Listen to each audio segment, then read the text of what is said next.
10. We're past the halfway mark. John, last night killed me. Oh, what a game, man. What a game. For everybody else except for a Bengals fan, what a game. Yeah. What a game. And, not to mention, you know my affinity for Jermaine Burton. I thought that was going to be the coming out party. He had plenty of opportunities. He had, 3 bombs? He had 2 red zone targets from memory. Mind-blowing that those didn't connect. He could have had a massive game. Yeah. I think those days are coming. Those days are coming. We'll touch on that in another week. Interesting thing about the Bengals, just real quick, is their formula is so not predictable, but it's they have a formula. It's like when T. Higgins is out, they move Mike Gesicki to the T. Higgins role, and then Tanner Hudson becomes the Mike Gesicki, especially with Eric all out at the moment. So Tanner, big game. Yeah. I survived Jamar Chase. Did you in all my fantasy leagues? I didn't have any Jamar Chase matchups. No, I didn't step on that landmine, so that was nice. What did he put up? 50 fantasy points? 60 fantasy points? I don't even know. It was disgusting. It was just a disgusting stat line. That's like for the ages. That is. You can never say that man is not one of the best receivers ever. You just can't. He's incredible. He's number one receiver in fantasy at the moment. We're not a fantasy show. What I will just quickly on the Baltimore Ravens. Their books are catching up to my Lamar Jackson overpassing props, which is disappointing. He still went over by about 60 yards last night, which is great. I can't keep letting you talk me out of Rashad Bateman. He went over again, man. He is just money.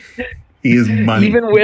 Even with Wallace going off, even with Nelson Aguilar catching a tud, even with Mark Andrews went over. Deontay Johnson coming into the fold. Yeah. All of these players brought in to work against Rashad Bateman. Yet, the man, the myth, the legend, the man who receives 30-yard throws to the face mask, Rashad Bateman does it every single week for John. Blows my friggin' mind. I don't want to be the Rashad Bateman guy, man. But this whole season revolves around Rashad Bateman. It's ridiculous. This whole season. Anyway, I'm keen to see the outcome of Kyle Hamilton injury, though, because if that's the case, I mean, Ravens cannot stop anyone in the passing game at the moment. They're probably one of the best teams to pick on. So we might skip the Steelers next week, but week 12 we might talk about some Lad McConkey or Quentin Johnson over props. Huge. Yes, that is huge. I don't trust Russell Wilson against the Ravens, by the way. Yeah, same. Anyway, same. Let's get into some picks. We don't have a ton of time today. Man, 9:30 a.m. on Sunday. Not for you. I don't even know what time that is. 13-hour differential. It'll be midnight. Midnight. You'll catch some of that. And then the absolute stinker fest between the Carolina Panthers and the New York Giants. Do you have any picks from that? I do actually. Do you? Yeah, I do. Yeah. Why don't we start there? Well, let's start there because Carolina Panthers defense has been very, very bad. They've not been able to stop the wide receiver ones this season. Mm-hmm. The only ones that they did stop was Devontae Adams, but that was a down Minshew game in week 3. And Chris Olave just missed his props in week 1, but that was week 1 when the Saints were on fire. Other than that, I mean, everyone has just been laying into them. We've had a lot of Drake London. DJ Moore has been really good. Jamar Chase, obviously, week 4 as well. So the way I see it is Malik Nabers is catching about 75.5 receiving yards. And don't know really what to make of the Giants at the moment. They've actually low-key got a very, very good defense, which is crazy to say. Very scary good. Scary good. So, good against the run. I think Bryce Young will probably struggle in this one. I know he looked good against the Saints last week. Dare I say, it's probably his best game of his career to date. But I'm not betting anything on the Panthers offense side. I actually do believe the Giants defense is pretty good. So I'm going to take a look at attacking the Panthers defense, who has gone to 32nd in DVOA defensively. Finally, they did overtake the Jags last week. So just makes a ton of sense. Malik Nabers is truly back playing well again. I think he's past all these injuries as well. And had a down game against Washington last week. But Washington, man, low-key, very, very good defense. Yeah, they look incredible. That team is scary. They're going to make a pretty good splash, I think, coming towards the postseason. They got to be coming up on favorites, like top 5 at least favorites for making it to the dance. Anyway, so what's your pick? Tell me. So let's go. Malik Neighbors over 75.5 receiving yards in Germany. In Germany. Somebody get that guy a Stein of beer. A Stein, I do have. Schooner. No, this is Stein. It's a Stein, yeah. What have you got from there? Have you got the newly awarded contract man? No. Oh, you're not on Chuba this week? No, I'm not. Although on a same game parlay for the morning, Chuba's going to be in there on the receiving total. I think it's 10.5.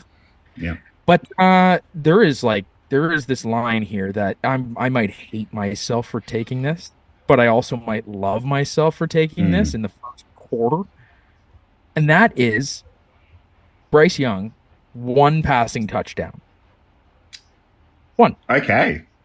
Just 1 passing touchdown is all he needs. One passing touchdown. It's at a minus 170. And you can bet that I'm rolling on that. That's my pick. Bryce Young, over 1 passing touchdown. Do you feel like that's good value for what it is, though? Yeah. Do you have who do you think's catching it? I mean, Leggett has been he's been very good. He's actually been very good. Well, it could honestly, like, he's had hard eyes for Sanders for the tight end. He's also been going after Jalen Coker. I have heard the Coke hype. And I mean, I like the kid, like, in the parlay. I'm going to tell you what my same game parlay is for that. I don't often do this, but I'm going to tell you right here. I got Bryce Young over 1.5 or 1 touchdown, so it's over 0.5. 1 touchdown. Yeah. Passing touchdown. It's not bad. I got Jalen Coker on the alt receiving line for 25. Gee, that's a lot. It's not. Go look at the film. The stats aren't there. It's the film. You got to see. Yeah. You know, I trust it. I like Chuba Hubbard on the over 10.5 receiving yards, and Chuba's interesting. And I like Tyrone Tracy over 11.5 receiving yards. And that's Tracy looks good as well. Yeah. That's my parlay.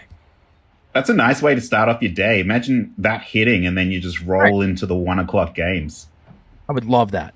I would just love that. That's gonna be nice. I don't have too much else to talk about in this particular game. One player I might actually just really quickly shout out, though, who I'm going to be watching out for, is Theo Johnson, 25.5 receiving yards. That dude he is a freaking athletic tight end. He's been amazing coming out of Penn State.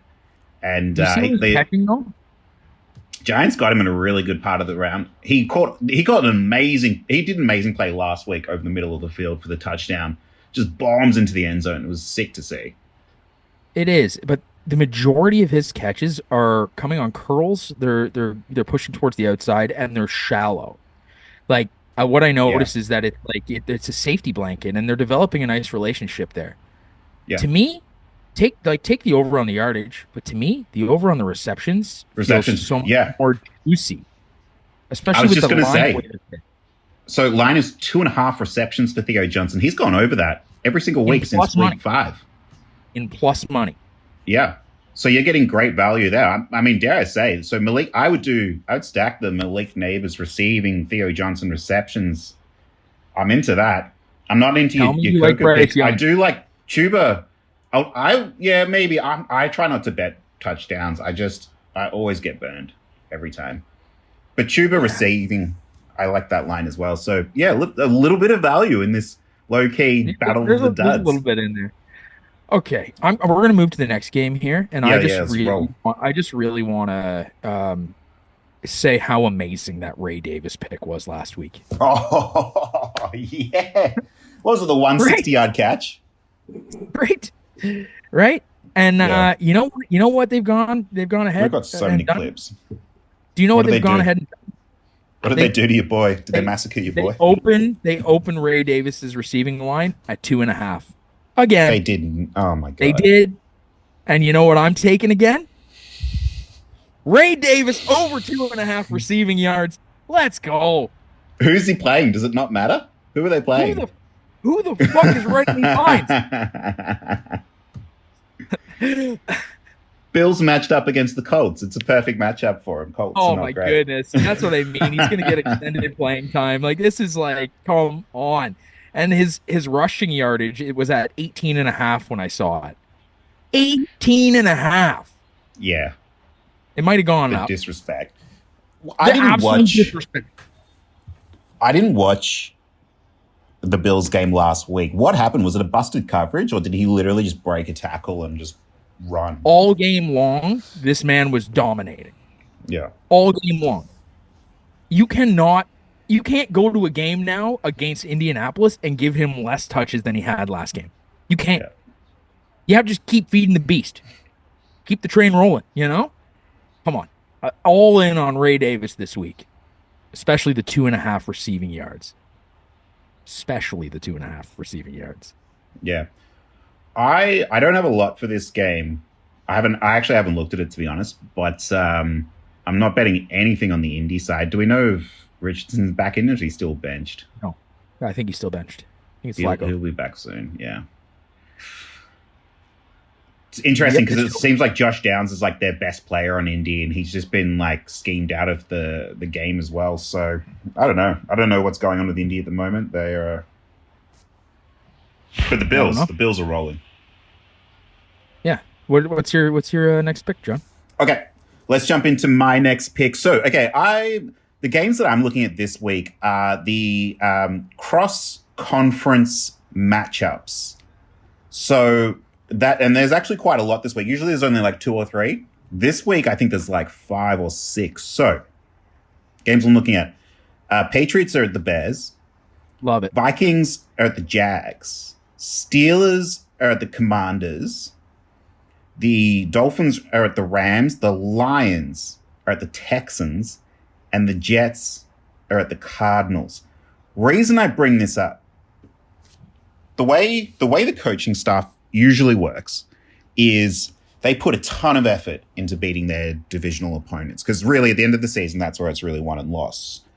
The best games that I find you can prop bet on, the best game for prop, not necessarily spreads and unders and lines and things like that, but for props is conference matchups.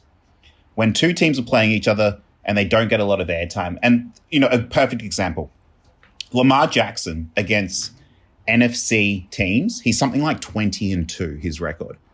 And it speaks for itself. It's because the NFC teams don't need to prepare for Lamar Jackson. They're too busy worried. They don't have him in their conference. And now, of course, with Jaden Daniels, that'll probably change. But the first game that I want to look at from that, does that make a ton of sense to you, Sully? It does. A little bit. I've got a bunch of picks from these cross-conference matchups. The first one, I'll just quickly touch on. I don't want to spend too much time on it, but DeAndre Swift against the Patriots. He's getting a rushing line of 71.5, and I think he's going to smash it. DeAndre Swift, now that they've shipped Khalil Herbert out of town, they're not going to rely too much on Caleb Williams in the pass, and I think they really love DeAndre Swift now. He's been getting rushing lines of 17.5 and 71.5 rushing yards. So, how the narrative has changed, John. How the narrative has changed. And who was on that first? Your tune. Who was on that first? Do you remember? I said from this point forward, DeAndre Swift. This point forward, the guy. Yeah. And you're like, there's no way he's the worst running back in the entire league. I was commenting on the sentiment of the your stats, internet. John. Of the internet. Screw your stats. DeAndre Swift was going to come out and have the game of his life. And then he did. And then never looked back. And dude, he's been going over his rushing props every single week. He has been going over his receiving props every single week. He's the playmaker. Other thing about this game particularly is it looks like the weather is going to be favorable for running the ball, because it's not going to be raining, but it's going to be really, really windy, apparently. It's going to be huge gusts, which they're not going to want Caleb Williams, I don't think, to throw the ball too much. Or Drake Maye. But 14-mile-an-hour winds is enough to, I think, say this is going to be a heavy run game. For Ramondre, I think the Patriots are really going to struggle because the Bears' defense is fucking good. Patriots defense sucks, however. They are so bad. They're really bad against the receiver ones. They're bad against the run. They've been bad every week for the last 6 weeks. And I think this is a good spot for DeAndre Swift. So I did want to bring him in. I didn't want to spend too much time because I know I know where I was earlier in the year versus now. But that's the thing with sports betting, put man. the clip in the clip. Yeah, it is the thing about sports betting. You can't be stubborn. You can't be stubborn about it. You have to just accept there's like when you win and lose financially, and then there's when you win and lose in your like your positions and the pride, pride, yeah. And how much worse is it when you lose your pride? Like I'd rather lose a parlay than my pride. Yeah, me too. Yeah, what did they give Swift for the receiving? They gave him 16 and a half. Not a huge amount. That's very doable for him, particularly in the receptions line. So there is that angle as well. Play action is going to be strong in this game. 100%. Both sides of the ball. You know what? There's something that just keeps ticking in the back of my head, and I tried to ignore it when you were talking, and I try to ignore it, but I can't. It's still going off in the back of my head. I'm going to tell you my pick. Go. Can I do it? Yeah. Drake Maye, rushing touchdown. Okay. That's my pick. Drake Maye, rushing touchdown. I think the hardest part first is that they have to get down to the red zone. I should probably lean on Drake Maye over on the rushing yards, but I'm going to take him to get in the end zone because the money is so juicy. Is it? Just look. Yeah, it really is. It really is. Over-under in this game is 38.5. It's plus 380 for Drake Maye to get in the end zone. I don't even think he'll get a passing touchdown this game. He rushed the ball a ton last week. Play action. Just hear me. It's coming from outside 10 yards. He's scoring. Drake Maye scoring. Drake Maye over 0.5 rushing touchdowns. Plus 380. Great value. That's my pick. Interesting matchup as well if you consider this is pick one in the draft, pick 1 versus pick 3. So after Caleb just played pick 1 versus pick 2, so we're going again. Yes, we are. So you didn't clip your pick. I want to hear it. All right, DeAndre Swift over 71.5 rushing yards. Let's put that one in. Easy. The other big boy I'm looking at is now this one is not cross conference, but at some point we've got to talk about the Atlanta Falcons defense because they straight up suck. Well, particularly against the run. They have Kirko, and Kirko has been firing on all cylinders. They've been winning a lot of games. They're what, 7-3?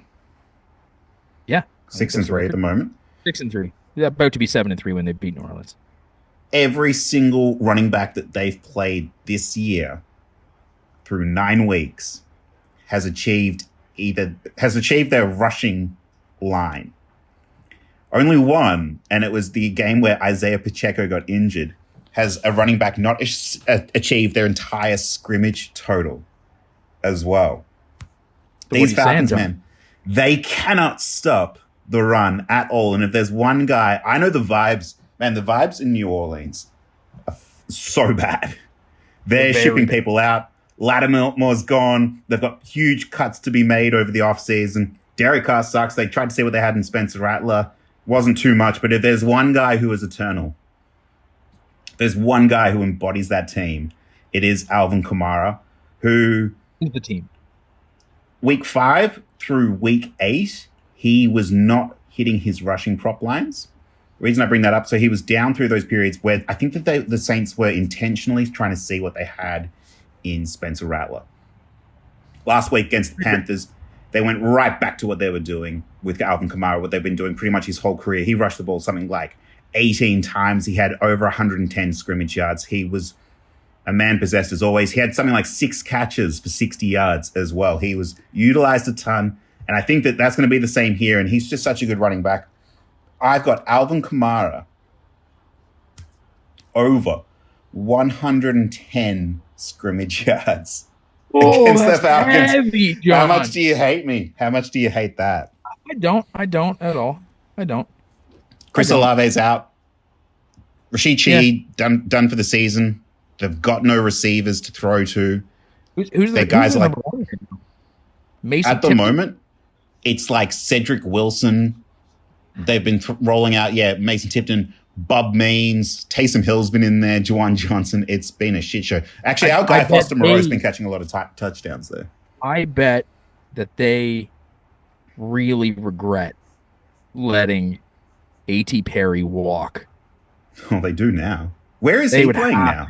He went to the practice squad of the Denver Broncos. Ugh, yuck. It's like the worst situation for him. Well, no, the not best situation for him Sean, would be the New Orleans Saints. Well, no, because he would be a Sean Payton guy. He was drafted by Sean Payton, so that's why he brought him across. He's a project guy, but I just don't think that's a good opportunity. You know what? Just for the sake of it, I'm going to take a player from the other side of the ball. Here's my pick. Kyle Pitts over 3.5 receptions. Yeah, cool. Good one. Kyle Pitts, he gets a bad rap, but when he goes off, he goes off. And this is a team that I can do that against. 4 catches. Yeah. That's good. Those are my picks, John. He's not been as bad as people think. Saints run defense, very bad as well. So Bijan, if you want to look at Bijan's way in this, highly recommend as well. Yeah. Okay, let's get to some picks that I actually do feel really good about. I don't have any more, so I'm done. You just go. All right, I want to try and finish a couple. I'm going to spitfire. I want to finish with these primetime games. So the Sunday night game, talked about it before, but it's going to be between the Detroit Lions and the Houston Texans in Houston. I think this is going to be a great matchup. I think this is going to be a fucking good game. Now we don't actually know the status of Nico Collins at this time. Right now, he's playing. Lions, he's playing. He's questionable. I think he'll play. They designated him to return. But they had to, because if they don't, because he was on IR, then he's out the rest of the season. So they have to shut him down. So they have to designate him to return. Stephon Diggs, he is on IR. He's not coming back. So Lions are 3.5-point favorites. The over-under is 48.5. And who do you like in this game? I think everyone's on the Lions, right? I don't like anybody in the game, to be honest with you. That's going to be tight. Nah, I'm gonna convince you otherwise.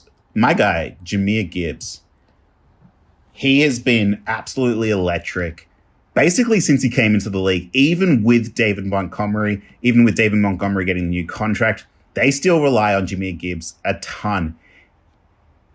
Any way you want to slice this. So, receiving game, you probably want to stay away from. Rushing game, he's amazing. He's got a line this week of 61.5, I believe it is.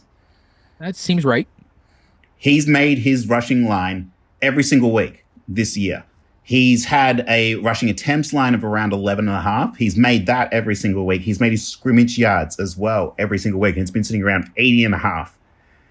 This is because even though he doesn't always get the amount of attempts or the amount of catches he needs, so his passing is usually going under, but he's always good for a longest rush as well. His line has been sitting around 14.5 all season. He's made something like 16 of his last 20 longest rush prop lines because he is so explosive. I was going to say the exact same thing. That would be what I would take. Yeah. The line is sitting at 15.5 this week, and I think you can take it because the thing about the Lions is they were very, very good on run defense until Aiden Hutchinson got injured, and it all went down from there. Now, they have brought in Zadarius Smith. This is going to be his first game, so I'm not expecting a huge amount from him. I'm actually not a huge Zadarius Smith guy anyway. The other way you can look at this as well, on the other side of the ball, sorry, I was talking about the Lions. The Houston Texans run D has been very hit or miss, so there is that there. But on the other side of the ball, so Tank Dell is in a really good spot. He's had a really down season. And that's pretty much why I traded him away in Dynasty after his first seasons, because he was peak value. And I was sort of like, he's a small guy. I love him, elite route runner, but I don't think he can sustain this production, especially with Stephon Diggs coming in. But without Nico Collins, without Stephon Diggs, he's been okay. And the Lions' passing defense has been so bad. Like Terrion Arnold, they're getting better. They're getting way better. So his line, it's not, I don't love it. It's 57.5. I was going to say 55 feels right. He has achieved that when he has been the number one receiver on occasion. He did it against the Jets last week. By the 3 yards. Go to 55. By the 3 yards. Yeah. It'll be right around there. So I like that. Even with Nico back, I'm not scared of that just because, again, it's like the Detroit Lions corners, they're just not where they kind of need to be just yet, assuming Brian Branch doesn't get ejected again as well. So there's a lot that I really love in this game. Joe Mixon props as well. If you've had a look at Joe Mixon prop lines, they're always tasty. They're running the ball at least 20 times a game with him. I think this is a game where CJ Stroud gets back to form. He's got a line of 230 passing yards, and I think this is the game where he gets back on that. Okay, I like it. I lied. I have one more pick. Okay, cool. Good, because I've got one more after this as well. I got to go see what the line is. But I'm going to go over to that Jaguars game. Okay, cool. So Vikings-Jags, I think I just have like a quick thought. If you want to bet Justin Jefferson, guess what? You can. Yeah. Whatever the line is, I bet the over, especially with the game that Jamar Chase just had. I think the game might get out of control. Yeah, I think so. For that reason, this is a prime spot when the game gets out of control to start giving some of your starters some resting, a little bit of breath, And are you going to Cam Akers again here? Oh my God, I am. Yeah, is this show just propaganda? Is this show just propaganda for your fantasy team? Oh my God. No, but actually, to be honest with you, if you're going to take him any week, he had a very good week, a good strong showing last week, and this is the reality. If I have stinky fantasy players, I don't really care, but I think this is a great spot for him. So they're going to be running the ball I would say probably like an extra 10% than they normally would be, and I don't think that those touches are going to go to Aaron Jones. I think that Cam Akers is probably going to get 7 or 8 carries. And with that, they probably have his line at like 23. And you do the math. Yeah, I can't see any lines at the moment. It's usually been sitting around 27.5. If it's 27.5, oh, no, 23. Yeah, 23. Yeah. So I was going to say 23. Take it. This is a prime opportunity for him to get 2+ more carries than he typically would. And I will bet on Cam Akers going over that total. That's my pick. Vikings, are they coming off a loss as well? No, they won. I'm trying to remember. I thought they lost recently. They lost to the Lions a couple of weeks ago. Yeah, so they'll want to keep pace as well. I honestly think that this is a great spot for the running backs on the Vikings. And I don't know, Aaron Jones has been nursing an ailing injury, and Cam Akers looks good. So you just feed the hungry mouth. I like it. Yeah. Cam Akers over 23.5 rushing yards. Jefferson, you got to pay 92.5 if you want to get it. No, I quite like Brian Thomas in this spot, 46.5 receiving yards. That's been right around where. With Mac Jones, I'm not scared of Mac Jones. Like, I know I don't want to be the Mac Jones guy. I don't think he is as shithouse as people make him out to be. I think whatever was happening in New England towards the end, like they could see it was on a downward spiral. I think I don't think Mac Jones is a starter in the league. I think though that he's in the right spot, especially with how Trevor Lawrence has been playing, or not playing rather. So yeah, I'm not too scared of that. The Vikings defense is good on paper, but I'm looking at these props, man, and players get their props against the Vikings. So it's there. Are you taking it? Let me have a think about that one. The game I wanted to finish on actually was the Monday night game. This is the Dolphins and the Rams, as I mentioned, this cross-conference matchup. This one's in LA. These two teams always play each other really hard. Rams coming off a huge win in Seattle last week. Dolphins coming off a big loss to the Cardinals as well. So, that was 2 weeks ago. Who did they play last week? Was it Buffalo that they lost to anyway? Yeah, they lost to Buffalo in that last second field goal. So Yeah, Dolphins will want to get some stuff together. You're getting some actually pretty good value on some Tyreek lines if you want. You can get him at 5.5 receptions. Don't mind the over there. Today. Did you? What did you read? This is not my pick, by the way, but what did you read? It was that. Is it Jalen Waddle season yet? Please say it is. I've been waiting 3 years. What? Let me just let you know. I'm going to go to news right now. Terry Kill news. He's on the group. Yeah, okay. Either way, my pick is Cooper Kupp over 65.5 receiving yards. I know we got lucky last week. I was on this pick last week. It hit, but it hit because Puka Nacua got ejected in the first quarter.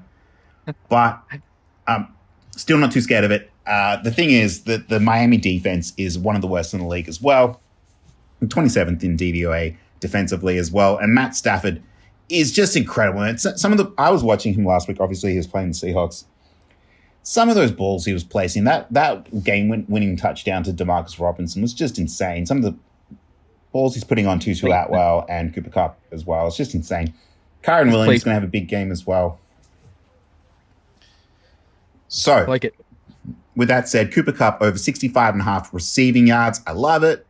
If you want to go up 2 extra yards, you can get Puka Nacua at 67.5 receiving yards as well. That might also be an interesting way to play. If you're feeling spicy like I am, you could probably bet all 3. You could stack it. Matt Stafford, what is he, over 250, 260 passing yards. Cooper Kupp over, Puka Nacua over. I think this is going to be an absolute shootout in LA. Don't think you're wrong. Over-under is at 50.5. I like it, John. I like it. I like the Cooper Kupp pick. Now, okay, you want to go back? You want to recap all your picks there? Let's recap. So, I've got Malik Neighbors over 75.5 receiving yards, and I do like this Theo Johnson over 2.5 catches as well. I've got Jahmyr Gibbs over 15.5 longest rush. Got DeAndre Swift over 71.5 rushing. Got Tank Dell over 75.5 receiving, and I've got Alvin Kamara over 110.5 scrimmage. Insane. I like it. Sanity. I like it. That is nuts. Over, Jesus, Murphy. Yeah, I like it. I like it though. You're not wrong. It's a good spot for it. So I mean, it's just a high number. Yeah, it scares me. Yeah, it's scary. But where else is the ball going to go against a Falcons team who's just can't stop him? Yep, you're right. All right, I got Bryce Young over, he's 1 touchdown, over 0 touchdowns. 1 touchdown for Bryce Young through the air. I got Ray Davis over 2.5 receiving yards. Hell yeah. Hell yeah. Hell yeah. Keep it coming. I got Pitts over 3.5 receptions. And I got 2 more. I got Drake Maye, 1 rushing touchdown. Let's go. And I got Cam Akers over 23.5 rushing yards. That's it. That's week 10. Spicy. In and out. I think it's going to be a good week of football. Like and subscribe. Let's do this. John, I got to get going. Cue the drums.